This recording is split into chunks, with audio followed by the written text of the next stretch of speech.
Hi there, and welcome to the 99 cent of blue vlog. Why is it called that? Because it's not quite the dollar 99 or $1.98 special. Uh, why not? Because my partners in crime aren't here to do it with me. So when I'm doing a podcast like this, it's going to be more of a kind of one-on-one. We're going to talk about some different things today. I want to talk to you guys about the big Vinegar Syndrome sale coming up. I will show you my entire Vinegar Syndrome collection as of this date. I will be shouting out a couple people on here, including one guy that just got over doing a really cool contest. I will leave that link down below. Although the contest is over, you should definitely check out the channel. And maybe I'm even going to talk in defense of something because I have a new idea that I'm going to be thinking about throwing in on here. And lots more. So when I come back, we're going to get extra vinegary with one of my favorite companies that's out right now in North America. They have a big sale coming up. We're going to talk about that. And I'm going to tell you exactly how I feel about Vinegar Syndrome and the titles I've gotten so far. Maybe I'll give you some suggestions as well, if you're into those type of films. And by those type of films, I mean really fun, cheesy stuff. I'll be right back.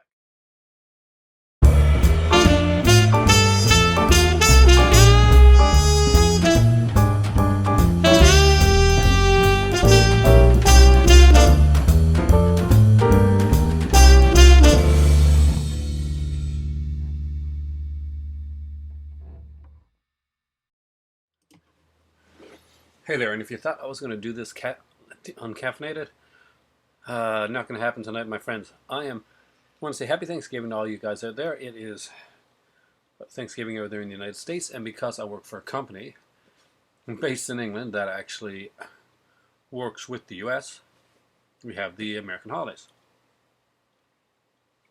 It's a little complicated, but this time it actually does me a bit of good. My tea over there for a second, and first off,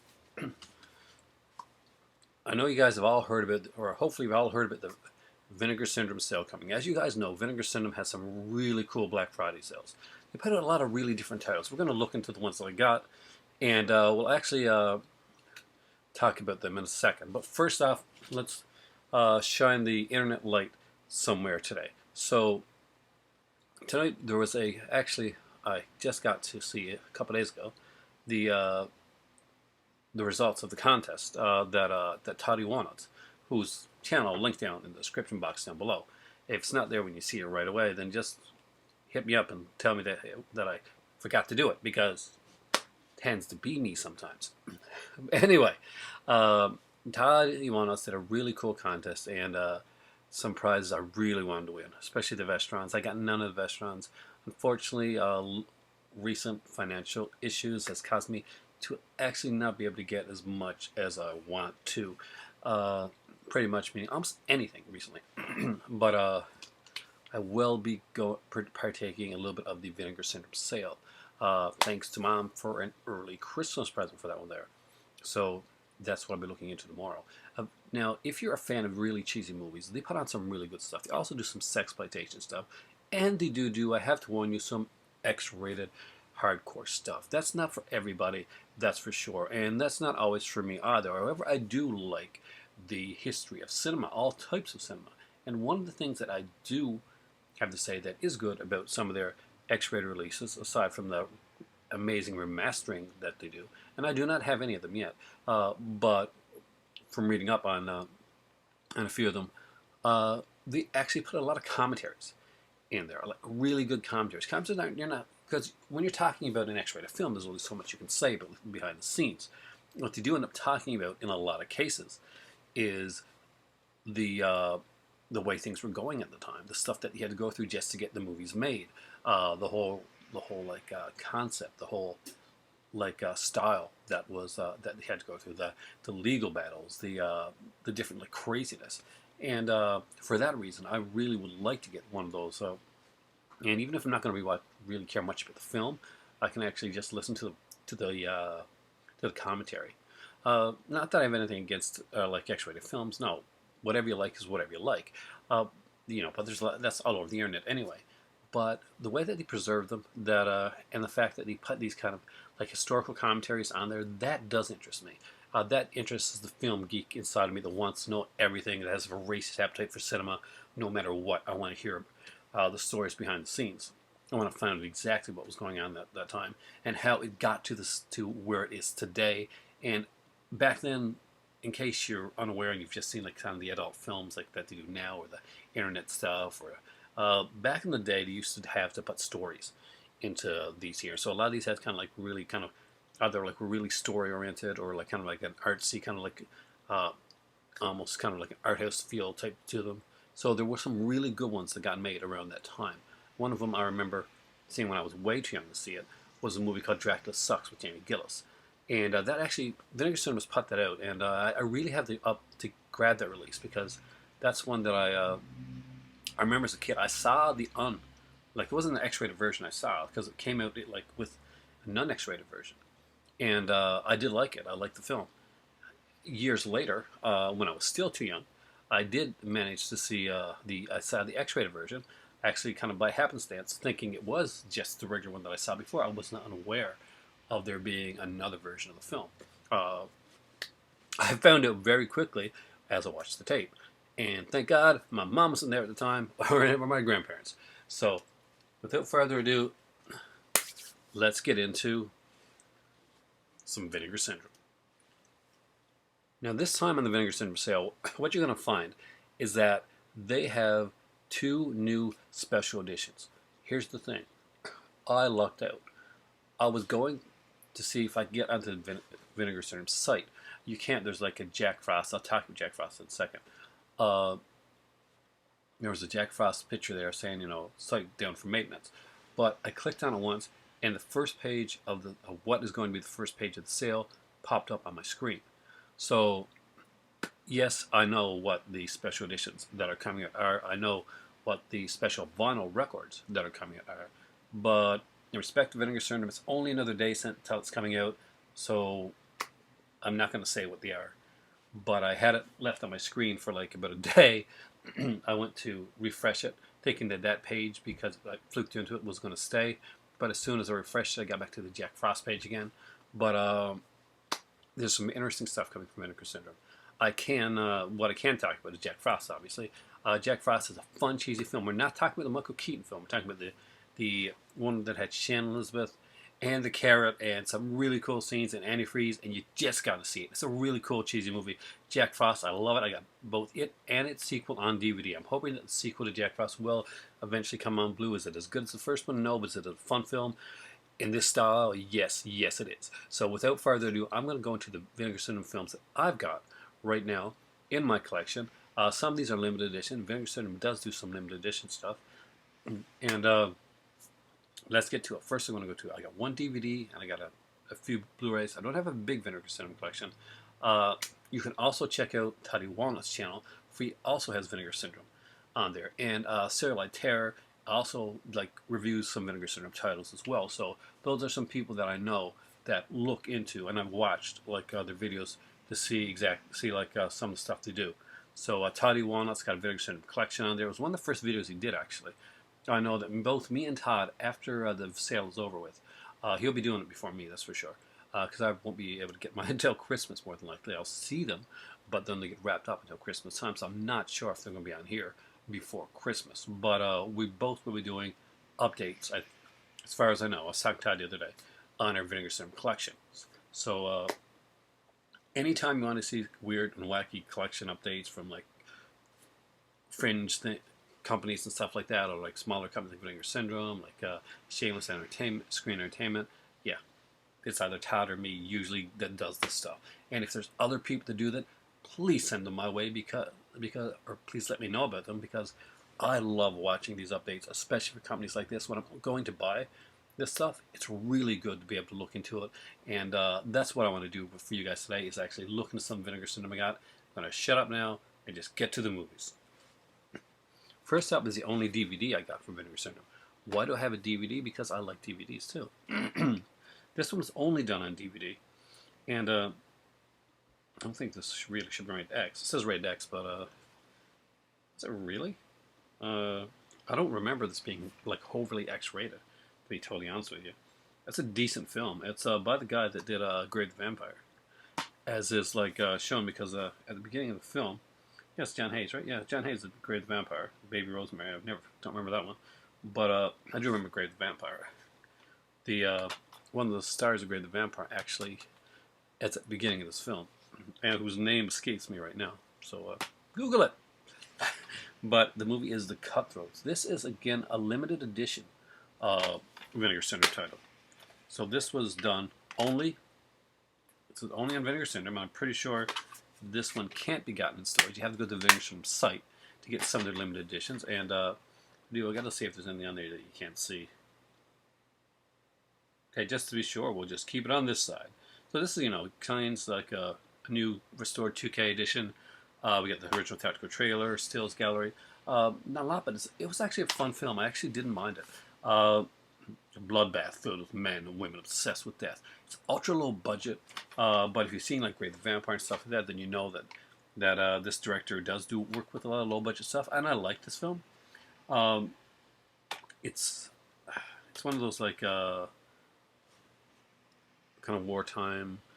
There's this like stuff that they really shouldn't have, and they're at this like brothel place. It's kind of cool. I'm not sure. I guess maybe he was trying to do kind of Cutthroats 9 type of thing. Could be wrong on that, but very cool. This is the limited edition Blu-ray that I got. See, I got this on their last sale. This one is sold out. So if you get it, you're probably going to get it through a seller, just to let you know. And that's nothing wrong with that. Just make sure there's not one of those sellers that kind of like scam you and try to sell something to you for like absorbent amounts of money. I really hate when they do that. This is a Blu-ray DVD combo pack. It is same as that one there. Pretty sure it's like they're all most Vinegar Syndrome stuff. Just so you know it's kind of region free. So if you're one of my friends over in the UK, a lot of this stuff can be got and can be watched over there on your machines, which is a really good thing. So this is a double feature. My dad picked this up right away because he knew what it was. I didn't know what it was right away. I looked at the title. I was like, I kind of know that movie. Where do I know that movie from? And then I realized, I saw this under another name. There's actually 2 films on here. One that I've watched and one that I haven't seen yet. So I can't tell you about the other one, but I can tell you that Crypt of the Living Dead with Andrew Prine, I'm pretty sure is in this one here. I really did like. Yeah, it is. I'm a big fan of Andrew Prine. He's one of those kind of like character actors that you see in a lot of like low budget stuff. You see him like or in some like semi high budget stuff, or like sequels and that. When when you watch Amityville 2 and stuff like that, you'll notice Andrew Prine. He's a good actor and did some like soap opera work as well. Crypt of the Living Dead is it's kind of a cool vampire film. Satellite Terror did a really good review of this. I might kind of say go over and check that out. When I originally saw this too, I noticed that it was in color, and I kind of remembered seeing it in black and white before. So I'm not sure if I was watching on a low grade print and they just didn't have the coloring right or not. But it's really good to see it in color. It's really good to see the way that your match was really well done. House of the Living Dead I haven't watched yet, but I am going to check that out soon. And looks to be very cool. I like these Living Dead type films. These aren't zombies, they're vampire films. At least the first one is. I'm not sure about the second one, but yeah, I think Crypt of the Living Dead might have something like Vampire Queen or something like that. Some kind of name like that I saw it under, which wasn't that name there, and had a very, very bad print. Next up is one that was generously donated to me, and I'm happy when people actually send me things, because lately I haven't had that. Get a lot of stuff. But this is a cool one. This was originally like done, I think Trauma put this one out too. Yeah, they did. There's a Trauma logo right on there. I should have noticed it, but I didn't. And that is Luther the Geek. I'm actually a fan of this one here. And what made me a big fan of it early on was that I was a big fan of the show Superboy. It was a TV series that came on in the 80s. It kind of was a precursor to what would become Lois and Clark, the New Adventures of Superman, which was a really good show because we got to see Superman the way that he is, with Clark Kent being the actual identity and Superman being what he puts on when he wants to become, the hero. And he does a really good job of that. But Luther the Geek, where's the Superman connection? Well, Stacey Hadiak is in this. I hope I got her name pronounced right. I probably don't. I'm pretty bad sometimes with kind of the the butchering names. But Stacey Hadiak is in this, and she is naked. And yes, she is Lana Lang in Superboy, the TV series. So there's your connection right there. And I did like that series. I wish they would put it all out. It starred Gerard Christopher for seasons 2, 3, and 4, and James Hames Newton for season 1. I like that show, and I kind of like the 2, 3, and 4 gets the comic booky thing. It's darker in some spots, but I think it's season 1, almost like the first season of like the original Adventures of Superman. It's more gangstery. You do get some villains, but it has a different type of feel to it. Both are good. So, however, is Luther the Geek. And with many of these here, they will be Blu-ray DVD combo packs. But you know what else they'll have? They'll have a alternate artwork. And here we go with Luther the Geeks. It's pretty bloody brilliant. I kind of like it. And a lot of good things with this here. I like the sweet spot of a film. So this one here runs 80 minutes. And 80 minutes for this type of film is kind of the sweet spot for me. Really do enjoy that. I really like Luther the Geek. The way this is done. It's not for everybody, mind you. It's a very kind of cheesy, low-budget thing. You got to be into that type of stuff to like it. And if you don't, not such a bad thing. Because there's going to be something that you're going to like in this Vinegar Syndrome sale. And maybe it's going to be the next one, which I really liked. I watched this one with a crowd of people. We had a blast watching it. We loved the movie. We made fun of it in certain parts. We just had a lot of fun with this film. I like these nature run amok movies, and I definitely do not own enough of those. But this one here, I have. And also, somebody sent me the Deadly Bees. I love the Deadly Bees too, but this one here is The Bees. It is a really cool movie, actually. We got John Carradine here. John Saxon is in this one as well. Angel Tompkins is here. This is a really great film. This is a really cool film, but like these killer bees. It starts out with kind of, I think it's in kind of like Southern America, Mexico, somewhere like it's in Mexico, I think. Or I'm not sure. But there's a guy there. He's got a plantation. When he's got these bees, these killer bees. They know they're killer bees, and this guy goes in with his son, mind you, with his young son, to try and steal from killer bees. Well, his son doesn't turn out too well, and he blames it on the guy because he took his son to go steal from killer bees. Anyway, it goes really wild from there. The bees get back to the United States because of like like a mean, evil company, and the bees start attacking the people. But the bees aren't just attacking. This is not just a killer bee movie where the bees are attacking for no reason. No, the bees have a reason, and luckily, they have the scientists in this, the good scientists, John Saxon, John Carradine, and Angel Tompkins. They can actually communicate with the bees. There's actually a scene on here where the bees come to give their ultimatum, and it's really cool. It's kind of environmentally with that, and does it have another amazing cover? You're damn skippy it does, and it is a good one. I love that. That is really cool. So just so you can see what's on here, it is again a Blu-ray DVD combo pack. As you can see, there's kind of like different artwork on that. And just to let you know, like many of them, like Luther the Geek before, and like all the other ones there, A, B, and C. Gotta love that. Next up is the ultra cheesy classic. I liked it, Alfredo Zacharias. And did he do the Bees as well? I think he did. Yes, he did do the Bees. So already he's got something going for him right there. It is the movie Demonoid. You can't not love this amazing kick-ass kind of heavy metalish looking cover. Fun, cool, cheesy little film. I think there's 2 cuts of this film on here. We actually have Macabre as well, which is like a different of like 11 minutes really. So it's a 79-minute movie with 11 extra minutes in the other edition of it. We got a bunch of features, like a lot of these here have features on them, by the way, just so you know. And a lot of them do have like things like extra cuts of films on there, which are really, really cool. So you open it up, you see this great, fantastic artwork right here already. Great artwork, and that's kind of gives away what the alternate art is. So we'll just look here, and you can see Macabre, which is the alternate art. Demonoid and Macabre, you got both of them. Depending on your favorite cut of the film, your favorite artwork, you can put either one on there. Gotta love that. It's really cool. I love the way that's done. And again, Demonoid. This is one I got from the last sale. It is so cool. These movies are so cool. I love this type of stuff.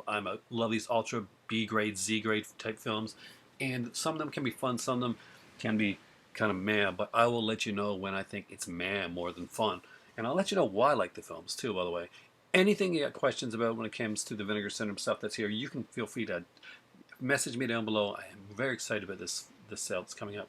Very, very excited. Next up, and I've already got the alternate artwork put on here. I'm thinking about putting the original artwork back on there. But, oh, I got a message.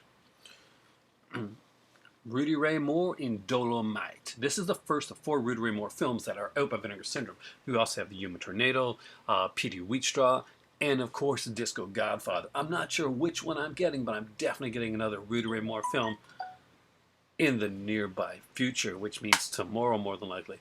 I'll be right back because I've got a message from my better half, and we'll be looking at the other films in my Vinegar Syndrome collection. On the errand side of things, I'm getting new tires for my SUV tomorrow, so that's why I had to stop the video. There's a message from my better half telling me that.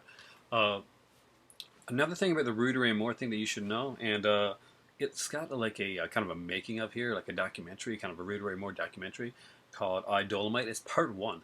And this deals with Dolomite, and it goes through each one of the films has a part of the documentary on it, and culminating in when you have all 4 films, you got all 4 parts of the documentary. Now, you can watch each part of the documentary on its own perfectly fine as a feature, as a kind of a featurette, but when you get all 4 parts, you get this awesome Rudy Ray Moore documentary that's talking about the films that he's made and Rudy Ray Moore himself.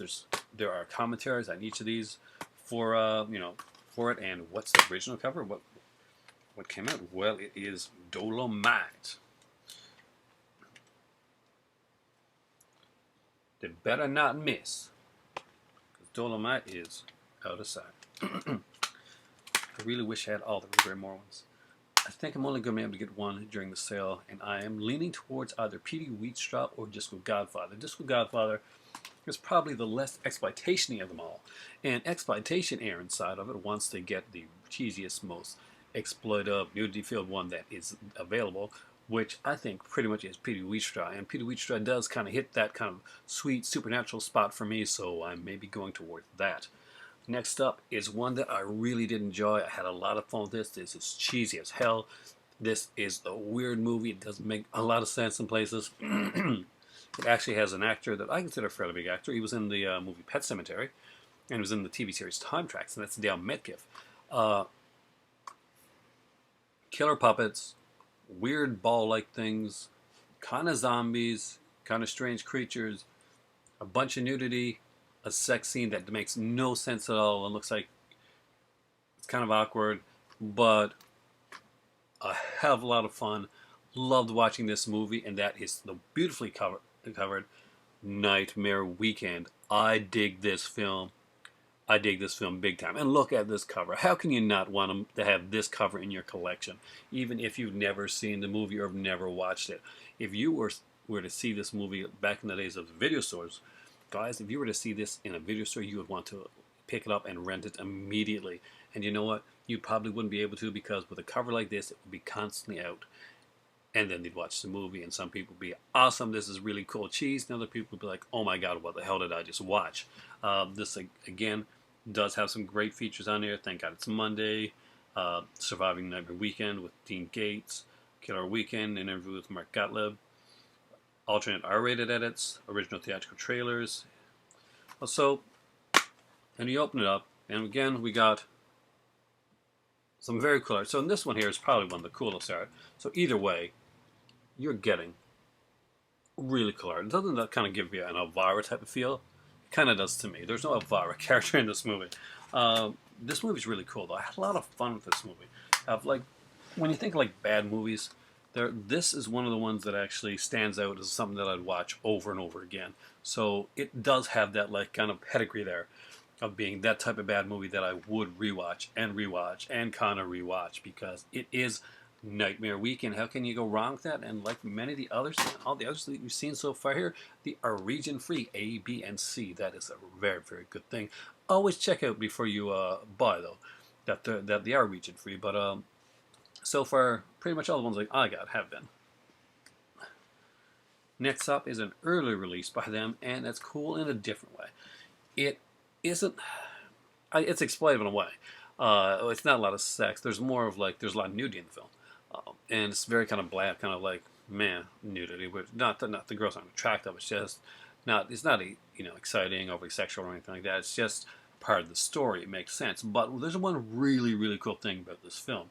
And I'm going to talk about that in a minute, and that's the massage parlor murders, which I had a lot of fun with. Again, this one here is, according to this one here, basically region free, region A, B, and C. It's got a Blu-ray and a DVD, which is also really cool because if you're like my cousin Roger, what he'll do is he'll buy DVD versions of movies just so that he can basically say, okay, I got the DVD version and I can take and he'll get like the ones with codes and stuff like that, so he can like get his iTunes stuff because he's really big on iTunes and Mac, but he's also big on physical media as well, which I gotta say, props to him. And he does have like the Nintendo 64 and the Super NES. So yeah, he's like me when it comes to collecting stuff, going old school. But anyway, this is kind of like a mystery type of one. Not really mystery. It sounds like a Starsky and Hutch episode with a lot of boobs in it. But what's really cool about this is, I'm sure a lot of you guys watched the 42nd Street documentary that came on on Pieces. And if you lived in the UK, then I think it came on either Cannibal Holocaust or Anthropocus, one of those from 88 Films, which is a really good edition, by the way. But they talked about 42nd Street, and there's a couple 42nd Street memories. This here is steeped in that kind of cool New Yorky feel to it. So you're getting to see like classic New York. I'm sure my good friend John Steele and 4K Cinema HD, those guys love this type of stuff here. I know that Todd has this one as well. What's really cool is that they've done this with a few of these, but not a lot. This one doesn't have the alternate cart artwork on the cover, but what it does have is actually kind of cool.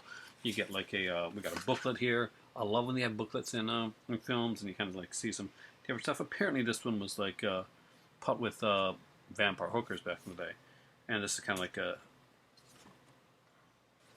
comes with it as well. Looks like a kind of a sheet of a scene call sheet, kind of like a timer sheet. Pretty much saying, I guess, what scenes were probably originally taken out or something like that. Got to look more into that. I got to read this booklet too, because I did watch the movie recently. I really enjoyed it. Now we're getting to the last Vinegar Syndrome in my collection, and the one that introduced me to Vinegar Syndrome. Stay there, movies. Stay there. When I went to Ottawa, there was a couple movies that I wanted to get at the time. I went to Ottawa about 2 years ago to visit because my sister's up there, and I used to live in Ottawa before. I would love to be in Ottawa. Obviously, London's my ideal place. I want to live in London and Morocco, kind of go back and forth. That's ideally down the road what I want to do. But there's part in Canada, my heart. Aside from I love Newfoundland because my family's here, but my heart is in Ontario, in Canada. That's just kind of where I grew up. For like part of my life when I was younger, and kind of like when I learned how to talk. You probably wouldn't know this from right now. I've done like 1,600 videos on here, but originally when I was really young, I'm epileptic, and one of the things that was hard for me was speaking. I had a strong stutter, and it was very hard for me to actually to formulate words, to speak, to actually be able to say anything. I got a teacher that cared about the fact up in Mississauga, on Lakeshore actually, that cared about the fact that I couldn't speak, and I loved reading, I loved writing, I loved plays and acting, and I was struggling with this. And so she helped me. She got me like sing. I've got a horrible singing voice, but she got me to sing words to actually to get the pronunciation down right. And she actually had me reading John, basically reading the Ichabod Crane, the story, the Sleepy Hollow story, and reading in front of the class, and not in a way to like make fun of me, but slowly when she knew that I could, she had me to read the story and read it and like get into it because she knew I liked the acting, I liked the horror stuff, so she would get it with me to understand it. And then eventually, when I felt confident, I'll read a page or two of it in front of the class, kind of like dramatically, because I was one of those dramatic kids. Uh, and thanks to her, I can speak now instead of just stuttering. And all I could do at that point was stutter at words. It was very hard for me to speak. Anyway, a trip down memory lane. Speaking of hard to speak, I do need my caffeine right now. And I have my favorite. I went looking for this. I found this once on like a company at a. It's not around anymore. I did like a bunch of movies. They put them a bunch on a set. It's kind of like a Mill Creek type company. Who knows? Maybe Mill Creek came from them or something like that.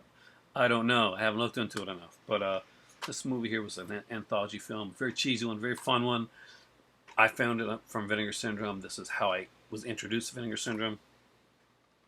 Night Train to Terror. If you have not seen Night Train to Terror, see Night Train to Terror. Is this cheesy and bad and all that other stuff? Yes, it is, but it's also a hell of a lot of fun. Richard Mall's in two of these stories as completely different characters that are not related at all in any way. But basically, these are three films that pretty much didn't get made and got put into an anthology together. However, some of these films kind of got funding afterwards, and one of them actually, one of the shorts on this film in the anthology is actually the complete film is on here as well, which is really cool. Now, I don't think this one, didn't have like a alternate artwork, just a very cool way that's done there. But it's a really great addition to the film. The song will stick in your head. I'm just going to say the song goes all through this movie. It's already coming back into my head right now just because I'm looking at the cover. So we got a lot of good stuff here. Again, it's region free. Bonus feature film on the DVD only, and that is Greta, which is one of the what I thought was one of the odder film like stories in the anthology when I was watching it.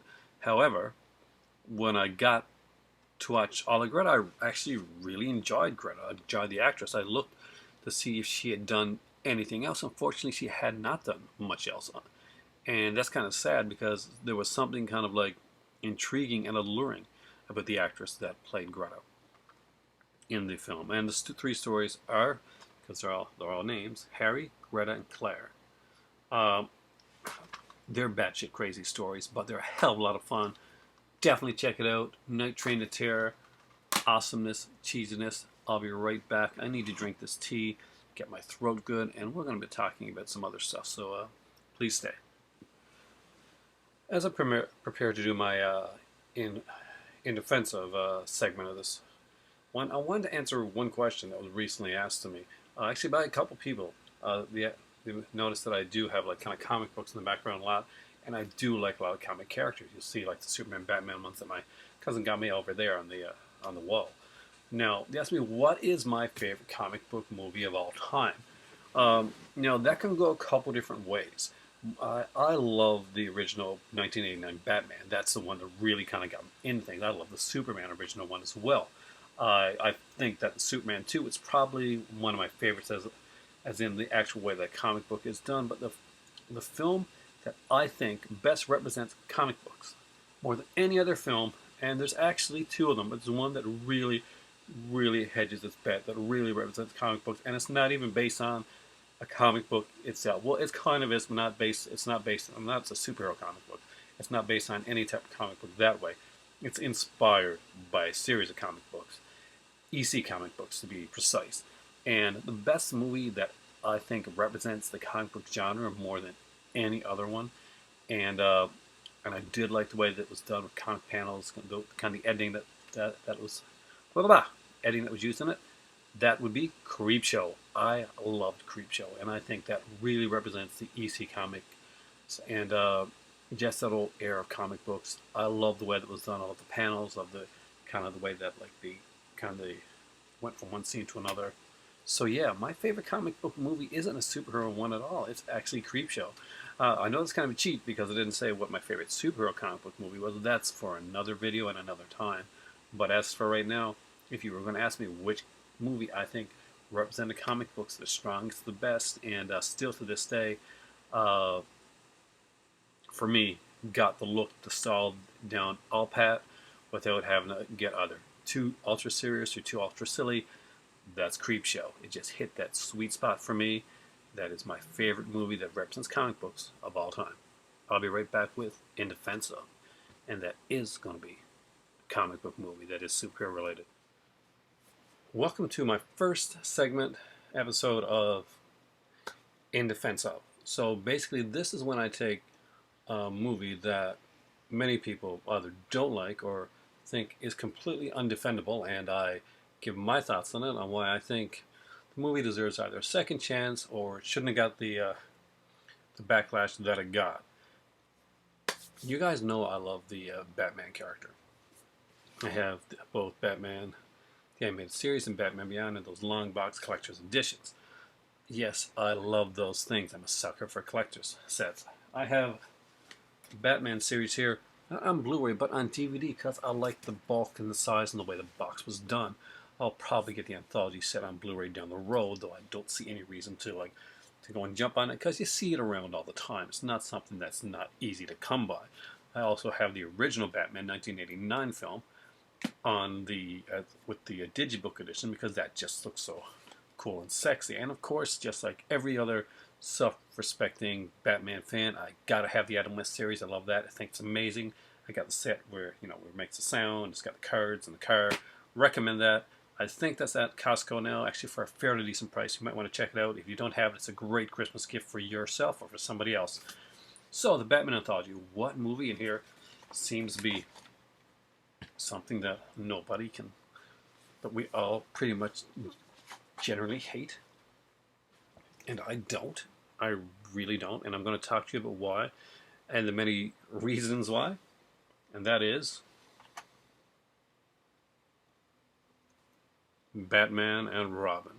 Batman and Robin starred George Clooney walking his way, pretty much, almost sleepwalking his way through the role of Batman. We have Chris O'Donnell, who I think did a great job as Robin, though he looked like he was wearing the Nightwing costume. Had Alicia Silverstone as Batgirl. We have Uma Thurman, who I consider extremely sexy, playing the role of Poison Ivy. John Glover, who was one of my favorite parts of Smallville, is in here as well, in kind of a smaller role, but a very important one. And of course, we have Arnold Schwarzenegger playing Mr. Freeze. And a lot of people had problems with that. Oh man, did they have problems with it. See, Batman was the first movie that I ever took my son to in the theater. He was very young, way too young to be watching it. It's Batman and Robin, I mean. So, pretty much he ran up and down the aisles and came back when the pretty colors came on the screen. And there were a lot of pretty colors. Batman and Robin gets talked about all the time for what? That George Clooney makes a horrible Batman. And that the movie's pretty much all puns and no real substance. It's more of kind of a fluffy type of thing. Some people like to harken it off to the 1960s, but not getting it right. Now, here's the thing. You could kind of see that coming with the film before Batman Forever. Although I think Jim Carrey actually did one of the better performances in the film. One of the really good actors, Tommy Lee Jones, did. And he really kind of botched his performance all the way through, in my humble opinion. He actually had the nerve to say that he thought Jim Carrey was going too over the top and didn't actually like him when he was making the film, when Jim Carrey had a stronger, more subtle performance than Tommy Lee Jones, who pretty much just hams it all the way through. Now, let's get away from that one, because that'll be for another day and another video. I do have thoughts on that as well. And Batman and Robin is an extremely colorful movie. You know what I really, really enjoyed about this movie? Probably more so than just actually watching the movie itself. That was the marketing. See, back in the day, I know it's hard to believe for especially for younger viewers, that Batman was fun. And we enjoyed, these were event movies that we enjoyed going to the theater to see. And without getting depressed, and kids could kind of watch it. Even younger kids. And there'd still be stuff for adults, but there would be stuff for the kids as well. The Nolan films do not lend themselves so much to the marketing side of it. So it was amazing that those films got made, and they are great achievements in filmmaking. Maybe not so much Dark Knight Rises, maybe not Batman in any of those Nolan films, but the films themselves, the characters around them, the way they're shot. Nolan is a great director. That's not something that that I can argue right there. Is it my take on Batman? No, I wouldn't go that way and in that direction. I definitely would not have hired Christian Bale. If I did, he wouldn't have had that voice. That's for sure. But if I was thinking of a Batman at the time, I probably would have hired a George Clooney, because George Clooney does look and act like you pretty much expect Batman to be. He's the good-looking, rich guy. If you watch any of the Ocean's films or any of the subsequent George Clooney films when he actually is acting, and it really shows here that he's not committing himself to the role, really. He's kind of like walking through it. This is before George Clooney became really ultra famous, so maybe there was something going on at the time. But could George Clooney have played a great Batman? Yeah, I think he could have. He really has that look, especially right now. He could play much an older Batman. And though because of this movie, he probably wouldn't get the chance again, unfortunately. But the look is fantastic that he has. And like him personally, is like he does have that look. He's got the Bruce Wayne look. If you were to say, hey, what guy in real life kind of has that Bruce Wayne look? Well, George Clooney, more so than Michael Keaton, who was my favorite live-action Batman. Adam West, Val Kilmer, and yeah, Christian Bale. George Clooney actually looks like Batman. We got a close thing now with the new one, but again, I'm worried it's going to go in too dark of a concept, and I know a lot of people want to see that now, but I would like to see it kind of be a little bit more fun. I like the fun films. This one is a lot of fun. It doesn't take itself too seriously, and like I said, the marketing beyond this was amazing. We had all kinds, aside from the toys and the action figures and all that like stuff that was out there. I remember like buying cereals to get these lenticular, really cool covers. Google them. Seriously, Google image the Batman and Robin cereal covers. They kick ass. I had them for ages until I moved away to Ottawa and I lost them, unfortunately. I would love to have those again. Anybody got any extra Batman and Robin cereal covers? Gladly send them my way. I will take those. Uh, Batman and Robin, it's a fun film. It's really colorful. I see a lot of people when this came out and said they were going to have Mr. Freeze in it. The dream casting for it was like we're going to have would have been like Patrick Stewart. Of course, he went on to do the X-Men films, but people saw the angular look of the cartoon series and the comic book and the kind of the bald head, and right away thought Patrick Stewart perfect for Mr. Freeze, getting the pathos down right. So they went in a different way.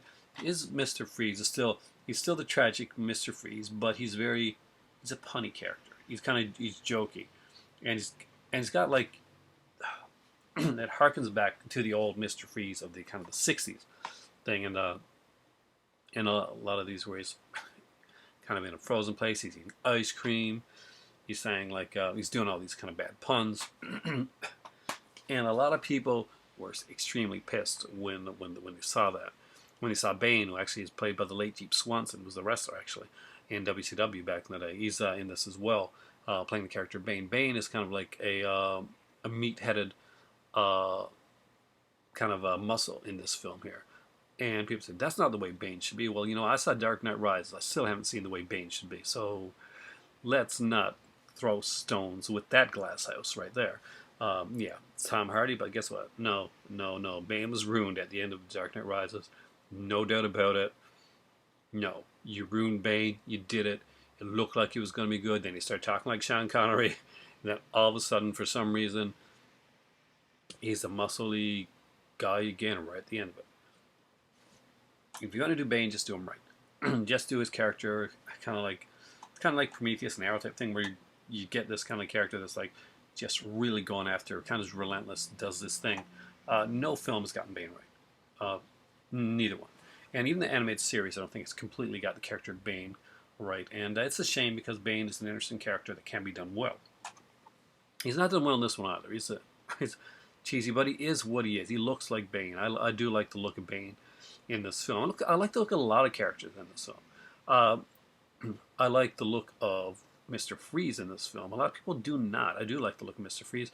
I think Uma Thurman makes a great Poison Ivy. She's definitely channeling Mae West when she's doing this role. And you can definitely see her basically.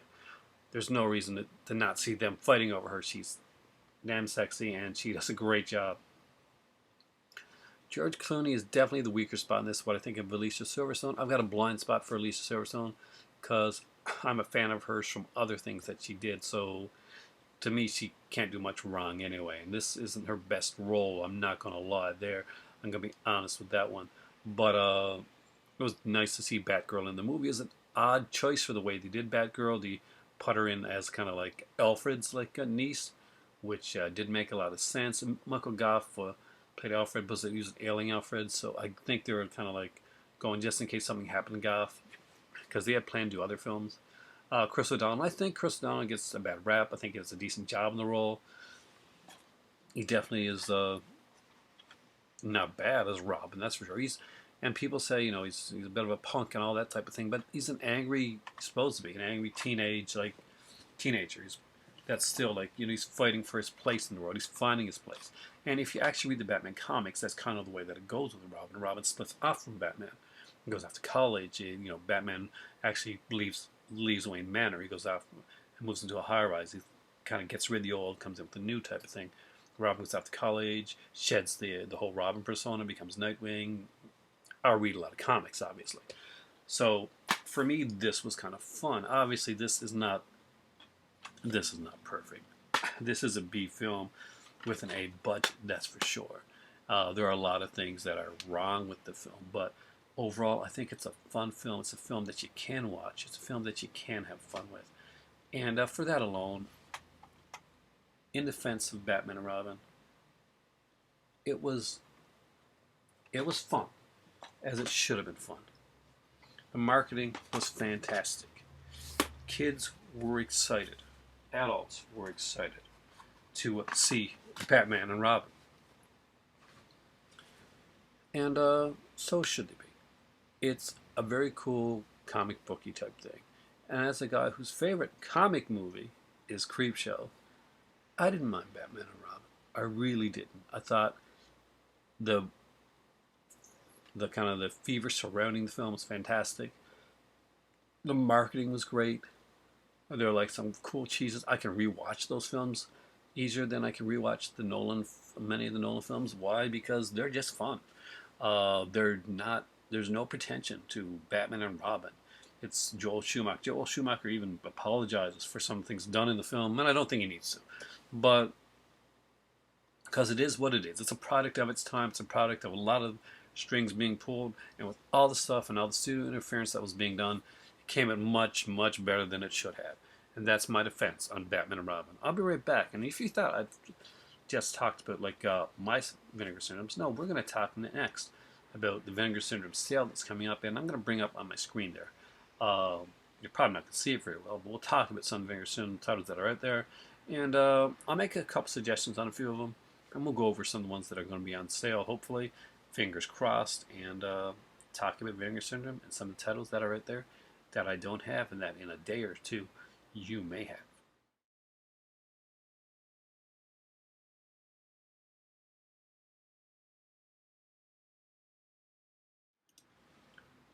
All right, and how's that for an entrance into this segment right here? So as you saw there, I put a few pictures of some like Vinegar Syndrome on the screen there, which you can actually pause and pause just to see, just to check them out. There are a few good websites and forums that actually have a lot of Vinegar Syndrome stuff on there.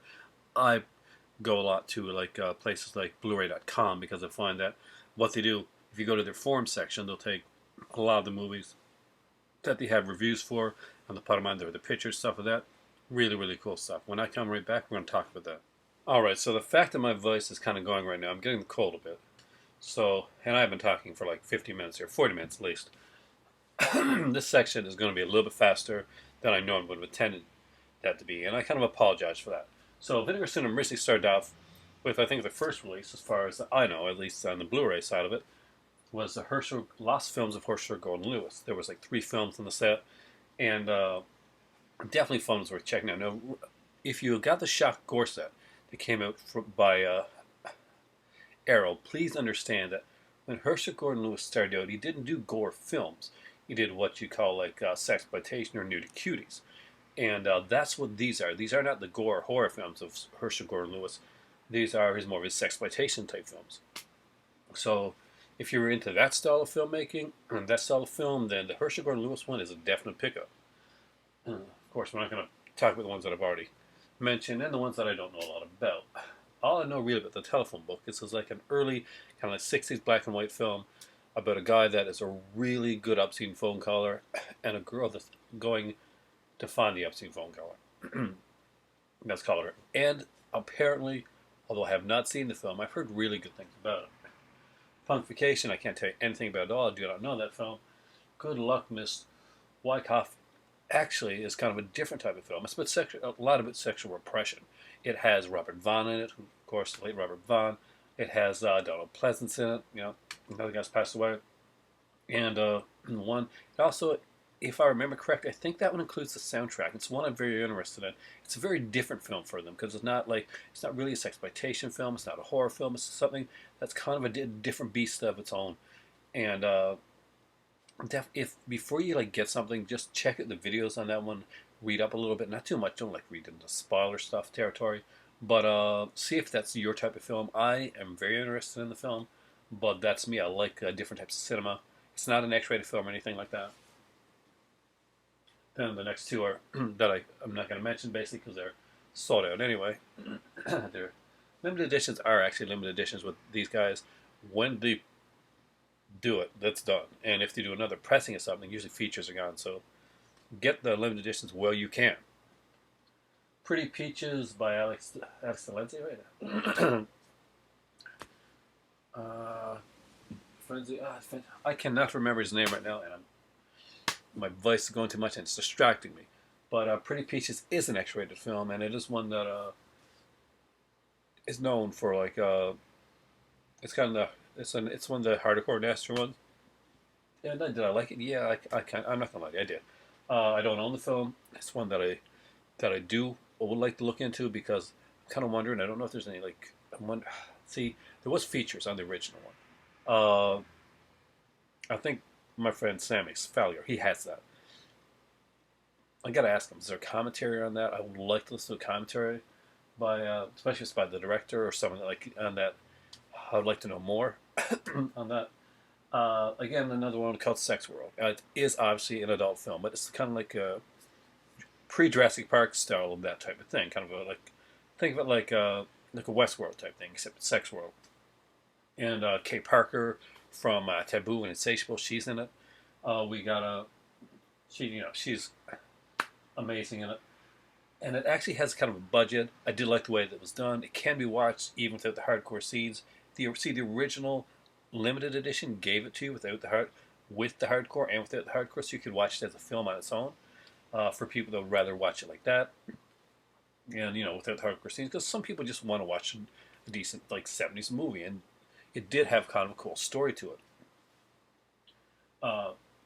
I don't know a lot about the Peakorama stuff, so I really can't talk. And all I can tell you is that the Peakoramas are usually double features.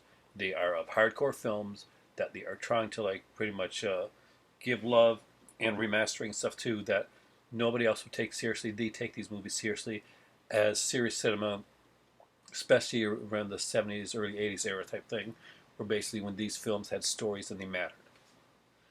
The Doll Squad is Ted V. Michaels. There's actually an extra film on that one there.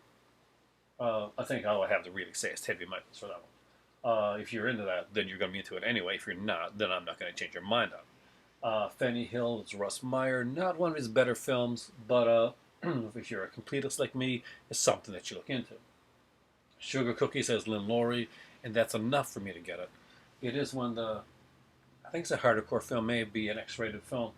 I don't remember it that well, but it's kind of like a Alfred Hitchcockian style adult film. On Graduation Day, I have on the 80 Films edition, which is really good. If you don't have it, though, I seriously recommend it. Raw Force, I don't have, and that's one that was recommended to me by a few people, and I think a few of my friends have it. Todd has it for sure. Christmas Evil is another one that if you don't have this one, really get Christmas Evil. It'd be fantastic this Christmas to go right along with that new Scream Factory edition of Black Christmas that I know you guys are all picking up. Don't Go in the Woods. It's kind of a cheesy film. I got that one on 80 Films as well. And again, such a fantastic film. I'll be right back. If I have to stop the video, it's because basically I'm all sneezy and stuff like that, and that's not something I want to do on screen. Just saying. Next up is Madman. Again, the Arrow put that out as well. It's a fantastic film. Both editions of that film are fantastic. If you don't have Madman, it's going to be. It's probably going to be in sale during the Vinegar Syndrome sale. Definitely worth picking up. Crypt of the Living Dead is unfortunately sold out now. Demon Eye, I recommend. Nightmare Weekend, I really. If you're going to get anything by Alfred Zacharias, of course, it's going to be Nightmare Weekend. I'll go past all those because I've already, those ones I've talked about. Corruption, that is an adult film. It is kind of an artsy adult film. Uh, I haven't seen it in years. I kind of remember like three colors being prominent within the film, and each one like you went to a different room for each color. Don't want to go into too much explanation, but I think it has a good commentary on there. Well, most people want to get that for one reason alone. Last House on Dead End Street, which is a movie that a lot of exploitation fans have wanted for a long time. That is there as a bonus feature on that. It's hidden. You press down 6 times and like a cross appears and you get Last House on Dead End Street. They are putting out a Blu-ray edition of it, but that's still in the works. If you want to see Last House on Dead End Street, Corruption is the only real way to see it. Pretty Peaches trilogy. They put all three of the Pretty Peaches movies together, put them on Blu-ray. Stands the features from before. It's just basically no commentaries, no interviews, or anything like that. It's just got the the trailers. But if you want to see all three Pretty Peaches films, this is definitely the way to go. Again, I don't. Pigs was another one that's put by Troma. I actually did dig that film. I have the Troma edition, like the DVD. I do want to upgrade to that one. Blue Eyes, honestly, I don't know a lot about it, so we're going to skip that one right there. Trash Lady, the same thing. Human Tornado, of course, is Rudy Ray Moore. You know what you get with Rudy Ray Moore. It's kind of cool, fun, blaxploitation stuff. If you like that stuff, you're going to like it. Psychic Killer is one that I saw a long time ago. This is one that's high on my list of movies that I want to get. I hope that goes on sale, and that's one of the things that's in their sale list, and it's on at a decent price. I really want to get Psychic Killer. It's kind of a cool one. And Petey Wheatstraw's another one. I love these Rudy Ray Moore. It's Candy Tangerine Man, Lady Coco's a blaxploitation double feature, and definitely worth checking out. There's got some really cool stuff on them there. Evils of the Night is one of the ones that I'm strongly looking towards. I do want that one really badly. There's got some great actors in there as well. We got Tina Louise is in it, Carolyn Jones. There's like a few different actors. Here's my cat Smokey photobombing it again. Yes, you are. Sure, I know. But Evils of the Night, check it out. There's a lot of big actors on it. John Carradine's in that one. Isn't it? Is John Carradine in it? Yes. Disco Godfather again is Rudy Ray Moore, the last of the Rudy Ray Moore series that was done. Taboo is an adult film, of course, a classic adult film starring Kate Parker. There's a big controversy on it at the time because it dealt with kind of dealt with the incest thing. Though it's a classic film now and it was considered well acted and well done in its day, and extremely well shot. That has like 4 or 5 commentaries on it. It'd be interesting to see how that one would go, because a movie that had that much controversy behind it, it'd be interesting to see exactly what the behind the scenes was like for that type of film. Now we got Hellbent, which is a limited edition that was put out right alongside Horror House on Highway 5. Both of those are kind of low budget films done by the same director. I don't have those. I do want those. China and Silk, I don't know a lot about, to be totally honest with you, so I can't go there. Count Dracula's Great Love is one I do recommend. Paul Naschy. We don't have enough Paul Naschy on Blu-ray. This is a really good one. It took a long time to come out, but this is one of Paul Naschy's best. I just wish that this company here would put out some Paul Naschy things. Please drop some more Paul Naschy. Vinegar Syndrome. I really recommend anybody like picking up some Paul Naschy stuff. If you can find any of his Werewolf stuff is fantastic. Some of the newer stuff. This isn't going to be some like the more higher end like costing stuff right now. Like you're going to see this for like $17, $20 type thing. They're not going to be as lower price on the sale, I don't think. It'll be like Deadly Weapon, Deadly Embrace, the Linnea Quigley one, basically. Nightmare Sisters is another Linnea Quigley. Hobgoblins will be another Linnea Quigley. Death Row Game Show is finally out there. I had searched for a long time to find a DVD copy of that one. Death Machines. Taboo 2 and 3, the first 2 sequels. They're actually putting out Taboo 4 in January of 2017. Of course, they're still like up. Last House on Dead End Street still coming, but the big thing that a lot of people are talking about is Jack Frost. Jack Frost, what is that? It's a real cool, cheesy one. And if you saw it back in the VHS days, if you went to the store, you probably saw Jack Frost had this really cool lenticular cover that you moved.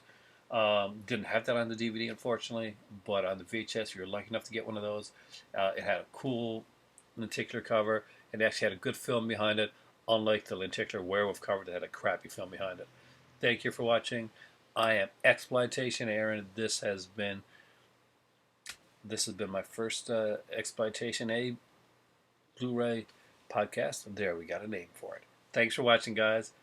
I am out of here right now because my kitty needs to be pet, and I need to have some tea. So, you know what time it is, guys. It is seriously 110%. What time? Time for milk? Time for tea? It's time for tea. Say hi, Smoke. See? See? It's time for tea.